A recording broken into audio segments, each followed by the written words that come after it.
Welcome to Riktika home kitchen. మేము ఈరోజు fish curry చేస్తున్నాము. దీనికి కావాల్సిన పదార్థాలు 3 పచ్చిమిర్చి, 2 ఉల్లిగడ్డలు, పచ్చిమిర్చి కట్ చేసుకుని ఉంచుకోవాలి. ఫిష్ ఇలా కడిగి శుభ్రంగా పెట్టుకోవాలి. కొంచెం చింతపండు నానబెట్టుకోవాలి. దీనికి కావాల్సిన పసుపు, పచ్చి ధనియాల పౌడర్, అల్లం 1/2 టీ స్పూన్, కొంచెం చింతపండు కలుపుకోవాలి.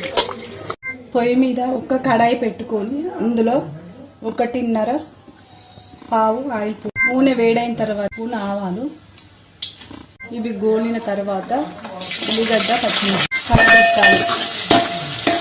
దీనిలో కొంచెం మెంతాకు, ఇది గోలిన తర్వాత చిటికెడు పసుపు, గోలిన తర్వాత ఈ ఫిష్ ఇందులో వేసుకోవాలి.